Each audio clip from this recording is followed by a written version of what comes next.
Hello, and welcome back to your Emotional Support Podcast, where we provide simple emotional support for women navigating life's challenges, relationships, stress, and self-worth. I'm your host, Noelle Rizzio, counselor, author, and fellow human trying to figure it all out one day at a time. Today, we're talking about something that sounds simple but can completely change how you feel about yourself. And I talk about this so often with clients, and it has come up recently with several clients in the last few weeks. And I really thought it was important to bring here because it feels like something that's just like a no-brainer, but it really isn't. We're talking about understanding what is within your control and what is not. Because so much of our anxiety, frustration, self-doubt, and even our low self-worth comes from trying to manage things that were never ours to manage in the first place.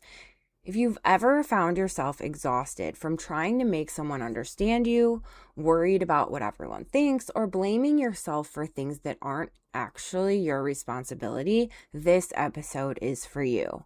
Let's dive in. So most of us spend a surprising amount of time trying to control things that are completely outside our influence. We try to control other people's opinions, especially maybe of us. We try to control other people's moods or take them on as our responsibility. We try to control whether someone likes us, whether our children make perfect decisions, whether our coworkers appreciate our efforts, how quickly life unfolds, and what happened in the past. And when these things don't go the way that we hoped, we often assume we did something wrong. We internalize outcomes that were never fully ours to control. This is where our self-worth can really start taking a hit. Because when we measure our value by outcomes we cannot guarantee, we create a game we can never win. So let's talk about what is actually within our control, because that is really important. Let's simplify this. So generally speaking, you can control your effort, your choices, your actions, your words, your boundaries, your values, your reactions, your willingness to learn and grow. And that's about it. You cannot directly control outcomes. You can influence outcomes, but influence is not control. For example, you can prepare thoroughly for a job interview. You cannot control whether you're selected. You can communicate clearly in a relationship. You cannot control whether the other person listens or how they react. You can parent with love and guidance, but you cannot control every choice your child makes. Understanding the distinction between influence and control can be incredibly freeing. And a lot of us really struggle with this. Many women, especially caregivers, helpers, high achievers, we've learned to carry responsibility for everyone around us. We become problem solvers, planners. We become the emotional managers, the peacekeepers. Somewhere along the way, we started believing if everyone is okay, then I'm doing a good job. And when someone isn't okay, then we blame ourselves. But here's the truth. You can be loving and someone can still be unhappy. You can be supportive and someone can still struggle. You can do everything quote unquote right and still experience disappointment. This doesn't mean that you have failed. It means that you are human. Self-worth grows when we stop evaluating ourselves based on things we can't control. Think about how often we say things like, I should have made them happy. I should have prevented this. I should have fixed it. I should have known. These thoughts assume a level of control that we simply don't have. Healthy self-worth says, I did my best with what I knew at the time. Healthy self-worth says, I am responsible for my actions, not everyone's reactions. Healthy self-worth says, my value doesn't change because an outcome wasn't perfect. When we stop taking ownership of things that aren't ours, we create room for self-compassion. Here is a perfect example that just happened yesterday. Money is a topic that a lot of couples really struggle with. And my husband and I were having a discussion about money, and he was getting super frustrated. And I started taking it very personally because I felt like it was something that I should have been able to control, right? And I went outside, I was doing yard work, and I was digging holes for plants, and I was digging those holes with as much fierce anger as I could because I was so mad that he was mad. And I had to really think about, like, I have been doing the best that I can. There are some things that are out of my control. And his frustration was about something that was not my fault. It was not my control. And he knew that, and I knew that, but I was taking it on that I should have known. I should have done something. And once I let that go and realized, okay, this is not mine to own, then I was able to let it go. We had another conversation about it later, and everything was fine. Okay. So when you stop taking on things that aren't your control, you have much more inner peace. Here is a simple exercise I often recommend.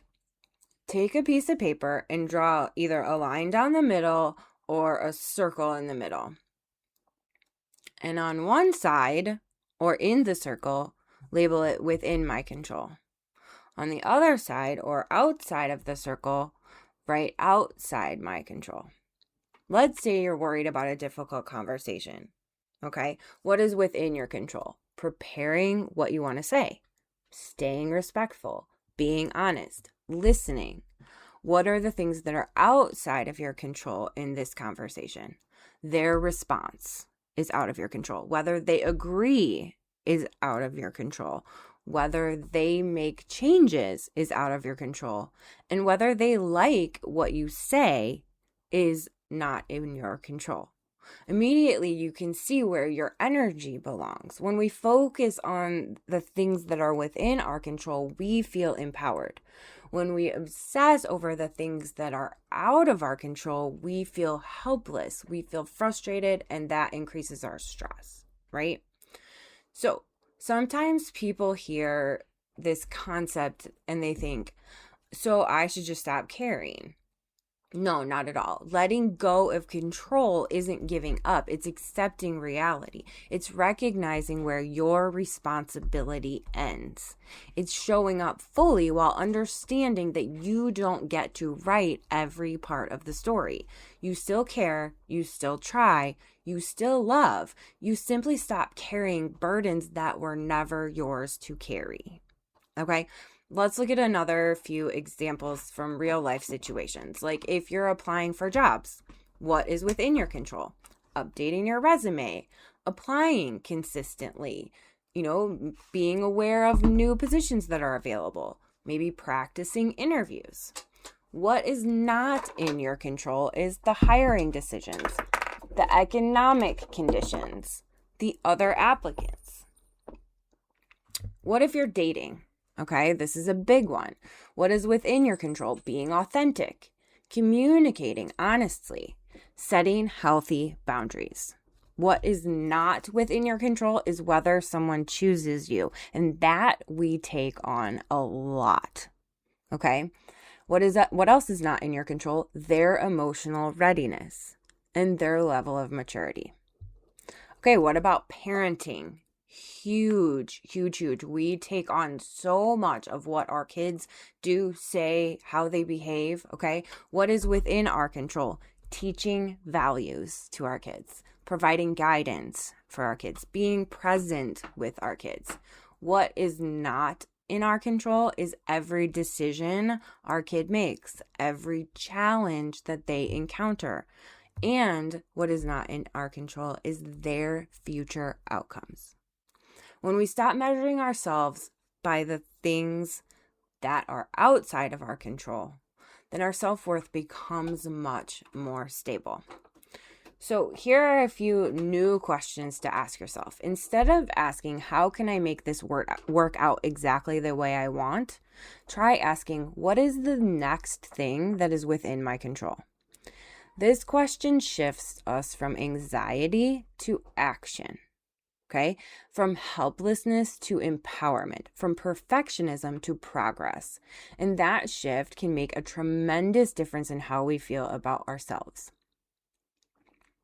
One thing I want to throw in before I end today is that my book, The Princess Never Needed Saving, 7 Levels to Emotional Wellness, Personal Growth, and Lasting Change, just went on pre-order this past week. So if you would like to get your name on that pre-order list, you can go to my website, noellerizzio.com, go to books, and you can pre-order that book. I am so excited about it. It is just going to be so great. It includes so much of what I talk about here in your emotional support podcast, but also gives you like more focused, strategic tips. All right. So as we wrap up today's episode, I want to leave you with this reminder. Your worth is not determined by your ability to control life. Your worth is not determined by other people's opinions. Your worth is not determined by outcomes, approval, or perfection.